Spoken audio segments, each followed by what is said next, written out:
Blenheim lay there embarrassed as Ryan entered the room, his eyes wide with curiosity. Blenheim quickly tried to defuse the situation, his voice wavering slightly. "Ryan, it's not what it looks like," he said, forcing a smile. "We're just playing make-believe. Yeah, Tati's pretending to be my mommy." Tati, sensing the discomfort in the room, gently interrupted. "Blenheim, honey, let's be honest with Ryan." Ryan stood there, still puzzled, his childlike demeanor making the situation even more delicate. "Diapers are for babies, right? But you're not a baby, little bro," he asked, his voice tinged with confusion. Tati knelt down to Ryan's level, her eyes softening as she explained. "Ryan, I know Blenheim isn't a baby. And you're not a baby either. But sometimes even older people who aren't babies need to use diapers too." Ryan's brow furrowed as he tried to process her words. "But why? I'm a big boy, and so is little bro," he said, the confusion still evident in his voice. Tati nodded, offering him a reassuring smile. "You're absolutely right, Ryan. You are a big boy. But sometimes big boys need a little help. Blenheim has weak kidneys, which means they don't always tell his bladder when to hold it. So we got these special diapers made for grown-ups, but we usually call them briefs." Ryan stood there, still trying to wrap his mind around the situation. "I don't want to wear them," he said hesitantly. "But if they help little bro, I guess they're okay." Tati smiled warmly at his concern for his brother. "That's okay, Ryan. I'm not going to make you do anything you're uncomfortable with. But you should get some rest because we have a big day planned tomorrow. We're going to Friendly's, remember?" Ryan's face lit up at the mention of Friendly's, his earlier confusion momentarily forgotten. He dashed off to the other room, quickly putting on his pajamas. Moments later, he returned to Blenheim's room, a hopeful look on his face. "Can you read me a bedtime story?" he asked, his voice filled with innocent anticipation. Tati chuckled softly. "I didn't bring any books with me, but I can make one up." She settled down next to him and began crafting a wonderful bedtime story about him and Blenheim slaying a dragon together. As the tale unfolded, Ryan's eyes grew heavy, and he instinctively put his thumb in his mouth, slowly drifting off to sleep. Tati watched over him for a moment, making sure he was completely asleep before quietly leaving the room to sleep on the couch. Around 2 qj in the morning, a small figure emerged from the darkness and padded over to Tati, who was half asleep on the couch. She opened her eyes to find Ryan standing there, his footy pajamas soaked. "What happened, honey?" she asked gently, her voice laced with concern. Ryan looked down, clearly embarrassed. "I had a bad dream, and an accident," he mumbled. Tati nodded understandingly, pulling back the blanket and swinging her legs off the couch. "That's okay, Ryan. Let's get you cleaned up." She led him to the bathroom, flipping on the light as she went. "Take off your clothes and hop in the shower, honey. I'll get you some clean pajamas." While Ryan took a quick shower, Tati set out a fresh pair of pajamas on the bathroom counter and placed an extra-large diaper, an adult brief, on the bed by the door. She knew this was a delicate moment, and she wanted to handle it with as much care as possible. When Ryan emerged from the bathroom, now dressed in his clean footy pajamas, he noticed the diaper sitting on the bed. "What's this?" he asked, a hint of uncertainty in his voice. Tati walked over to him, her expression calm and reassuring. "That's the adult brief, like the ones little bro wears. They help him, and they can help you too."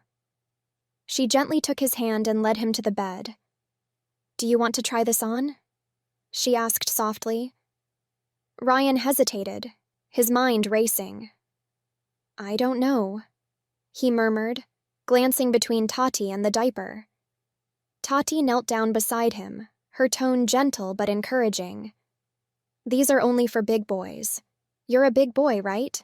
Ryan looked at her, his expression shifting to one of determination. "I'm a man," he declared. Tati smiled, her heart warming at his resolve.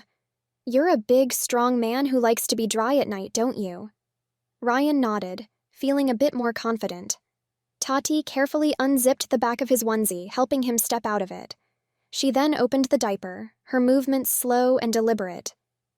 "Can you sit down on this?" she asked. Ryan did as she instructed, his trust in Tati evident. She took some baby powder out of her purse, holding it up for him to see. "I'm going to put some powder on you. It might feel a little cold, but it's okay." Ryan flinched slightly as the cool powder touched his skin, letting out a small giggle because it tickled. Tati smiled at his reaction, then fastened the diaper around him, making sure it was snug but comfortable. She helped him back into his pajamas, zipping up the onesie with care. "You've got big boy underwear on now," she said, brushing a stray lock of hair from his forehead. Ryan beamed up at her, his earlier embarrassment forgotten. "No, I've got big man underwear on now." Tati chuckled, nodding in agreement. "You're right, now let's get you to bed. You've got a big day tomorrow."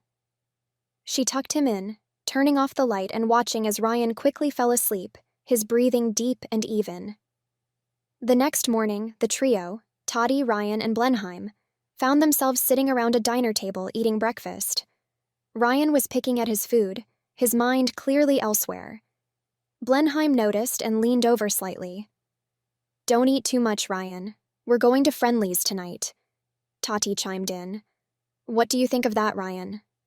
Ryan looked up, a smile spreading across his face. "I like Tati. She helped me stay dry."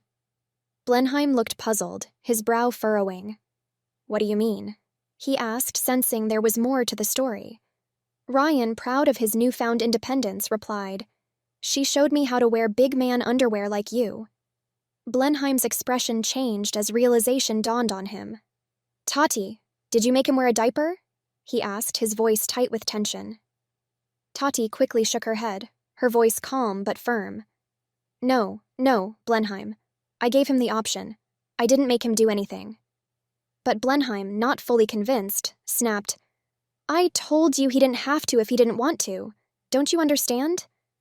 Tati tried to keep her composure, her voice steady. "Blenheim, please listen. I didn't force him. He chose to wear it." But Blenheim, still upset, retorted, "Yeah, right. You took advantage of him. You think it's funny because he has the mind of a child." Ryan, feeling the sting of his brother's words, looked at Blenheim with tears brimming in his eyes. "I'm a man," he said softly, his voice barely above a whisper. He then turned and ran upstairs to his hotel room, the sound of his footsteps echoing down the hall. Tati watched him go, her heart heavy. She turned to Blenheim, her disappointment evident. "Look what you've done," she said quietly, before getting up and leaving the restaurant. Blenheim sat in the diner, the weight of his actions pressing down on him. He realized he might have ruined everything. The guilt gnawed at him as he replayed the scene in his head. Quickly, he decided to make things right and went up to Ryan's room. He knocked softly on the door before entering, finding Ryan curled up on the bed, his back to the door. "I'm sorry, big guy," Blenheim said, his voice full of regret. "I didn't know she gave you the option. I shouldn't have yelled at you like that." Ryan turned slightly, his eyes still wet with tears. "It's okay," he mumbled, though the hurt was still clear in his voice. Blenheim sighed in relief, sitting on the edge of the bed. "Do you still want to go to Friendly's?" he asked gently. Ryan nodded, wiping his eyes. "Yes, but can Tati come?" Blenheim hesitated, unsure of what to say. "I don't know where Tati is right now," he admitted, his voice soft. But then, with renewed determination, Blenheim said, "But I'm going to fix this. Get in the car, Ryan. We'll go find her." The two brothers got into the car, Blenheim feeling a strange sense of calm as they drove through the town. The whole time, his kidney pain had faded away, the stress of the situation melting as he focused on making things right. They drove around all day, first stopping at the local grocery store, then the library, and finally, as the sun began to set, they realized they had no idea where to find Tati. Deciding to head back to their hotel, they drove through the quiet streets, the orange glow of the sunset casting long shadows across the road. Just as they were about to give up, Blenheim spotted a familiar figure sitting at a bus stop. He pulled over quickly, his heart racing. He got out of the car and yelled as loud as he could, "Tati!" Tati looked up from the bench, her expression one of surprise. "Blenheim?" she asked, confused. "Yes, Tati, it's me," Blenheim called back, rushing over to her. "I'm sorry about everything.